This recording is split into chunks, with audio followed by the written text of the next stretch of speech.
जय गुरु जी। संगत जी गुरु जी की डिवाइन कॉल सत्संग प्लेटफॉर्म में आप सभी गुरु परिवार का हार्दिक स्वागत है। अगर कोई भी संगत अपना सत्संग हम लोगों के साथ साझा करना चाहती है तो वो साफ राइटिंग में अपना सत्संग लिखकर हमारी जीमेल आईडी पर सेंड कर सकती है। आपके द्वारा सुनाए गए सत्संग से जो गुरु जी की नई जुड़ने वाली संगत है उन्हें गुरु जी के कल्याण महिमा अनुभव के बारे में ज्यादा से ज्यादा पता चलेगा। गुरु जी के चरणों में मेरा कोटि कोटि प्रणाम। जय गुरु जी। साथ संगत जी, आज का जो सत्संग मैं आप लोगों के साथ शेयर करने जा रही हूँ वो एक भक्त संगत का है। उन्होंने अपना नाम गुप्त रखने के लिए कहा है और मैं उन्हीं के शब्दों में आपसे ये सत्संग शेयर करूंगी।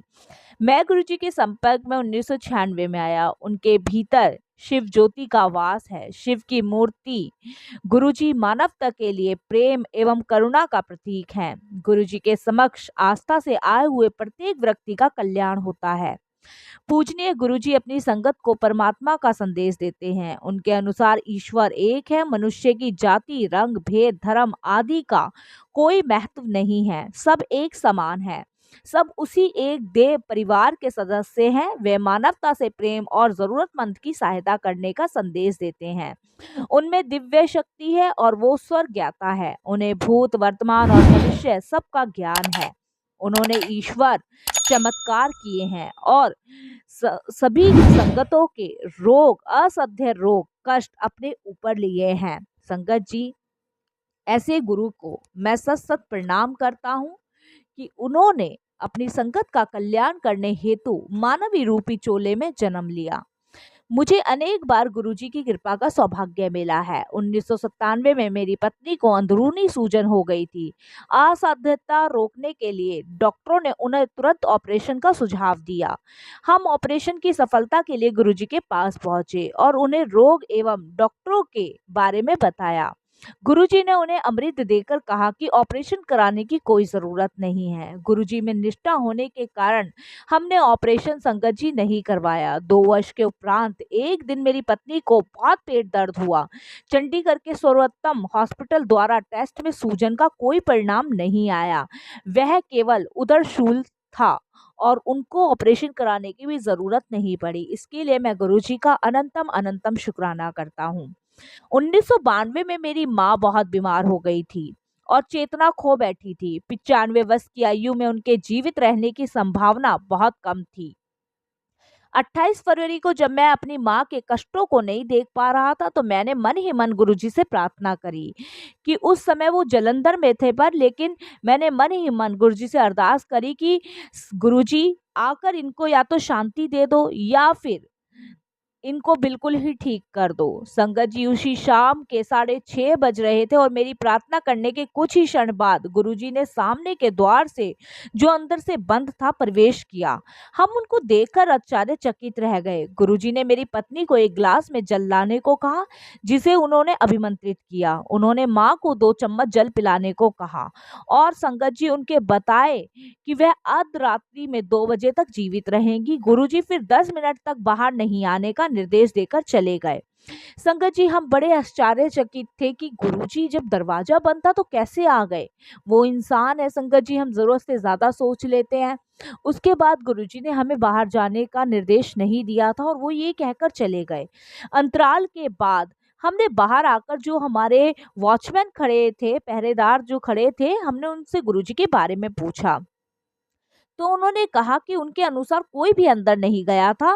संगत जी, मैंने फिर तुरंत जलंधर फोन किया तो मुझे बताया गया कि गुरुजी तो जलंधर में अपनी संगत के बीच बैठे हुए हैं। और संगत जी, ये जान के मैं बड़ा आश्चर्यचकित रहा। इससे संगत जी ये है कि गुरुजी एक स्थान से ना जाने कितने स्थान में प्रकट हो सकते हैं। इसके लिए मैं गुरुजी का अनंतम अनंतम शुक्राना करता हूँ कि उन्होंने ऐसे दर्शन का सौभाग्य हमें प्राप्त करवाया। संगत जी, उसके बाद हमने माँ को जल पिलाया और गुरुजी के कहे अनुसार रात को 2 बजे उन्हें मोक्ष की प्राप्ति हुई। गुरुजी एक ही समय में 2 स्थान पर थे, जलंधर में संगत में और हमारे घर भी आए थे। इसके लिए भी मैं गुरुजी का अनंतम अनंतम शुक्राना करता हूँ। संगत जी, मेरी पुत्री भी गुरुजी की भक्त है। 1998 में गुरुजी जलंधर के सेक्टर 33 में रहते थे। जब मेरी बेटी गुरुजी से प्रार्थना करती थी तब वह शिव दर्शन की कामना करती थी। एक दिन सुबह उठने पर उसने अपने कमरे में गुरुजी के सब स्वरूप आपके ऊपर परिवर्तित होता हुआ देखकर वह चकित रह गई। संगत जी, जब वो अपने रूम्स में प्रवेश करने पर उसने कालीन पर, जो कि हरे रंग का कालीन था, उस पे शिवजी जी के चित्र के निकट बैठे हुए देखा। संगत जी, वो हैरान हो गई कि गुरुजी कालीन के ऊपर कैसे बैठ सकते हैं, जबकि ये स्वरूप तो गुरुजी का दीवार पे लगा हुआ है।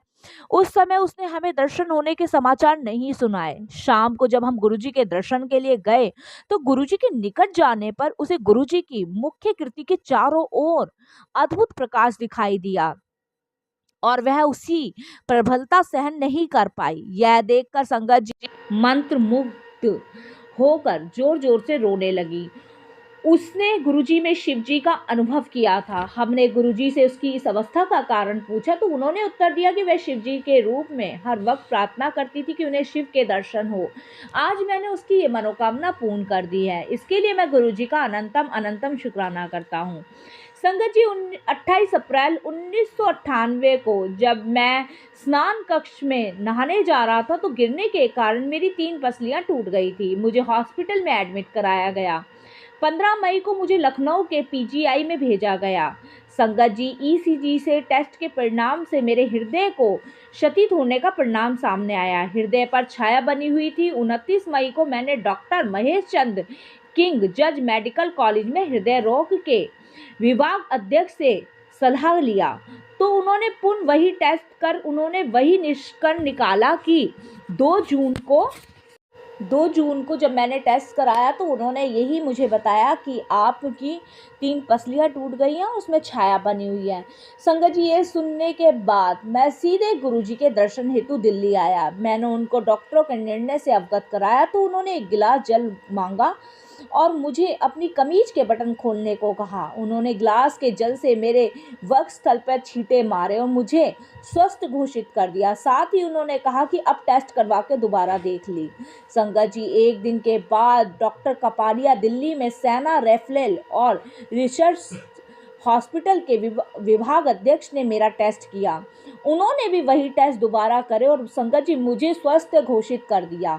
मेरा ऑपरेशन कराने की मुझे ज़रूरत नहीं पड़ी। मेरा हृदय ठीक से कार्य कर रहा था और उस पर कोई छाया नहीं थी। पिछले टेस्ट देखकर वे आश्चर्यचकित रह गए और कहने लगे कि 29 मई को और 3 जून की मध्यावधि में केवल ऐसा चमत्कार तो सिर्फ ईश्वर कर सकता और कोई भी नहीं कर सकता, अन्यथा हृदय की अवस्था में ऐसा सुधार असंभव था जैसा मेरे साथ हुआ। संगत जी, लखनऊ लौटने पर मैंने वही टेस्ट डॉक्टरों को दिखाया तो उनका भी वही निर्णय था। उन्होंने कहा कि आपको कोई भी ऑपरेशन कराने की ज़रूरत नहीं है, आपका हृदय परिवर्तन हुआ है। और संगत जी, ये सिर्फ और सिर्फ परमात्मा कर सकते हैं और कोई भी नहीं कर सकता। इस तरीके से गुरुजी ने मुझे नया जीवन प्रदान करा। इसके लिए मैं गुरुजी का अनंतम अनंतम शुक्राना कर सकता हूँ। और संगत जी, ऐसे है गुरुजी की दिव्य शक्ति जो कि अपनी संगतों पर रहती है। संगत जी, एक सत्संग और है मेरा छोटा सा जो कि मैं आप सभी के साथ शेयर करूँगा। फिर गुरुजी मेरे को आज्ञा देंगे तो सत्संग तो ज़िंदगी के बहुत है संगत जी, लेकिन ये बहुत छोटा सा सत्संग है जो मैं आप सभी गुरु परिवार के साथ शेयर करना चाहता हूँ। संगत जी, चंडीगढ़ के सेक्टर 35 में अपने साले के साथ एक साझा ज़मीन खरीदी थी मैंने। 1998 में उसकी आधार राशि रखने के लिए मैंने गुरुजी को आमंत्रित किया था। उस स्थान पर आने के बाद जब गुरुजी आधारशिला नहीं रखना चाह रहे थे तो मेरे बार बार आग्रह करने पर उन्होंने ऐसा किया। गुरुजी ने फिर अचानक एक स्वर्ण मुद्रा प्रकट कर मुझे दी और कहा मुझे इससे लाभ होगा, साले के साथ आपसी संबंध कटु हो जाएंगे। ये भी गुरुजी ने भविष्यवाणी करी। संगत जी, भवन निर्माण प्रारंभ होने के कुछ ही दिन बाद उसका काम रुक गया और 1 वर्ष भीतर आरंभ हो गया। भवन निर्माण पूरा होने पर हमारे संबंध बिगड़ गए और हमने आपस में बातचीत बंद कर दी। संगत जी, भवन के कार्य से मुझे अपने हिस्से के 50,000 रुपये मिले, परंतु हमारे आपसी संबंध में बहुत दरार आ गई और फिर किराए पर नहीं चढ़ सके। संगत जी, गुरुजी के उस कथन की सत्यता 4 वर्ष बाद सिद्ध हुई। अत्यंत कठिनाइयों से मैंने अपना भाग बेच पाया, पर मुझे गुरुजी की कृपा से बहुत लाभ हुआ। और संगत जी, मैं आपको बता नहीं सकता, वो जो गुरुजी की स्वर्ण मुद्रा जो मुझे भेंट गुरुजी ने करी थी वो मेरे बहुत काम आई। नहीं तो संगत जी मैं पूरी तरीके से टूट चुका था, बर्बाद हो चुका था। इसके लिए भी मैं गुरुजी का अनंतम अनंतम शुक्राना करता हूँ कि गुरुजी ने मेरे जीवन की रक्षा करी ही करी, मेरे पूरे परिवार को भी ब्लेस करा, अपने चरण कमलों से जोड़कर हमें किरदार किया। इसके लिए मैं गुरुजी का अनंतम अनंतम शुक्राना करता हूँ। और संगत जी फिर गुरुजी की आज्ञा हुई तो फिर मैं आप ही सभी गुरु परिवार के साथ सत्संग शेयर करूँगा। मैं अपनी वाणी को यहीं विराम दूंगा। मेरे से सत्संग सुनाने में कोई भी भूल चूक हो जाए तो मुझे माफ़ कीजिएगा संगत जी। और मैं गुरुजी से भी यही अरदास करूँगा कि गुरुजी अपने चरण कमलों से हमेशा जोड़े रहें। कोई भी भूल चूक मुझसे हो गई हो तो मुझे माफ़ कीजिएगा। जय गुरुजी, शुक्राना गुरुजी।